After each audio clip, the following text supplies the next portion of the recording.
While Sega of America was working on Sonic 2, the Japanese branch, as discussed in the last video, was working on a port of Sonic 1 for the Sega CD, a disc reading extension of the Genesis. Because the Sega CD was capable of reading discs, games could be bigger and of better quality in graphical and sound terms. So it would make sense to make a Sonic game for it. However, plans soon changed, and the team decided to make a sequel to the first installment.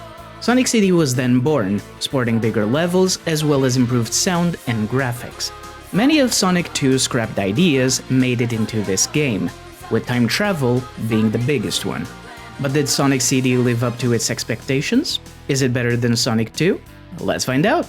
Welcome to my intergalactic arcade. I'm your host Rocket, and today I'll be doing a retrospective on Sonic CD for the Sega CD. Let's dive in. Before we begin, if you haven't yet, I suggest watching my other videos on the classic era saga. Comparisons and such will be made between the titles, so be ready for that. And now, for your regularly scheduled program. In many ways, Sonic CD is kind of unique. It introduced certain elements that would become commonplace going forward, but scrapped or outright refused to humor some of the improvements introduced in Sonic 2. The biggest difference between CD and the other two games is the level design, which has divided the community since launch. Instead of the more straightforward approach of Sonic 1, which has you going from point A to point B with little to no interruption, the Japanese branch decided to get a bit, shall we say, experimental. In Sonic 1, as I discussed in that video, there were typically three paths you could choose from in any given act: the top route, the normal route, and the lower route.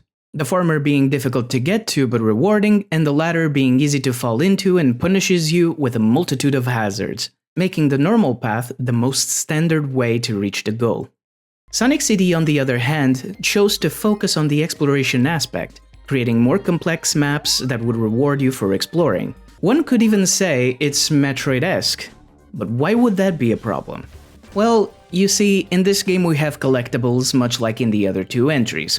No, not Chaos Emeralds, this time we have Time Stones. Sonic CD takes place in a location called Little Planet. Little Planet appears once a year, and this time Robotnik has taken control of it, chaining it down above Never Lake. The Time Stones are housed within Little Planet, and they are the only way our hero Sonic can stop Robotnik. Sonic CD is kind of ingenious in how it allows you to stop Robotnik. You can choose to collect all the Time Stones using the Sonic 1 method, reaching the goalpost with 50 or more rings in hand and jumping into the special ring. This takes you to the brand new special stages. More on that later. Collecting all of them secures a good future for every zone and act, effectively saving Little Planet from the grasp of the evil Doctor. Instead of collecting the Time Stones, and if you're more into the exploration element of the game, you can choose to destroy the Roboticizer and Metal Sonic hologram in each act by time traveling to the past. This either makes or breaks the game for the player. To get to the past or the future, you have to run past one of these signposts. Then, to actually time travel, you must maintain your maximum speed for a specific amount of time. After that, you usually have to scour the level to find the Roboticizer. First off, there's always a chance that, due to the level design, you may travel to an unwanted era, typically the future. Secondly, maintaining your maximum speed for the required amount of time can either be extremely convoluted and out of your way, or stupidly easy, depending on where you are in the level. Thirdly, finding the Roboticizer is a puzzle in and of itself, as you often have to backtrack quite a bit to reach it, assuming it's even possible depending on where you time traveled. Like many others, I'm on the side of Sonic having exploration elements, but more like Sonic 3 and Knuckles. My preferred playstyle is to go from point A to point B as fast as possible. This style of level design, in my opinion, works in Metroidvanias because there are multiple rooms that lead to different paths and outcomes. In Sonic CD, you're essentially exploring the level just to end it in the same place you would have otherwise. But now you might say, Rocket, that's a complete non-issue because getting all of that crap is optional.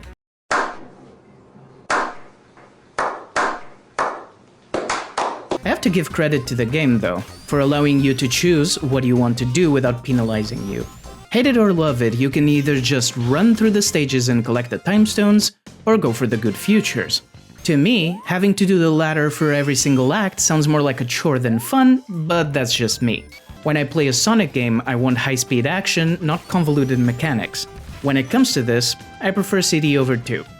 With that said, once again, you don't have Supersonic, so it really comes down to your preferred ending.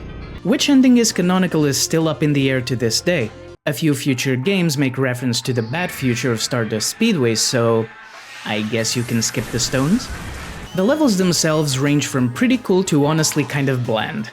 I almost always forget Quartz Quadrant exists, and Wacky Workbench. Oh, Wacky Workbench. This is probably the single most hated level in classic Sonic, and I can't argue with that. It's way too tall, has too many hazards, and the bouncy floor is a giant pain in the ass. This level alone is one of the reasons I refuse to go for the good features. The graphics, however, are fantastic. Everything is colorful, sharp, and very distinctively Sonic. The sprites are practically the same as Sonic 1's, which is expected considering the game's origins. Traveling to the past or future also changes the aesthetics of the level. The past looks more primitive, with fewer badniks, as Robotnik hasn't installed the roboticizers yet. The bad future is heavily industrialized and robotic, while the good future is a cleaner, prettier version of the present, typically changing the color palette, though this also applies to the past and bad future. At the start of the game, and for the first time in the series, we get a cinematic opening. This thing is beautifully animated. I really wish we had gotten an anime in the same style. Wait. Likewise, I also need to mention the OST, or rather, OSTs. To begin with, Toot Toot Sonic Warrior and Sonic Boom are fantastic openers to the game, though my favorite is the latter, as it fits the opening cinematic much better. Now, correct me if I'm wrong, but Sonic CD is the only game in the series with two completely different soundtracks. The original Japanese soundtrack was composed by Naofumi Hataya and Masafumi Ogata, and was the first in the series to feature vocal tracks. However, when the game was set to release in North America, it was delayed specifically so an entirely new soundtrack could be composed, this time by Spencer Nielsen, with help from David Young. The reasoning was that the American branch felt the original wasn't musically rich enough. This change generated polarizing opinions within the community, though the general consensus leans toward people preferring the Japanese OST.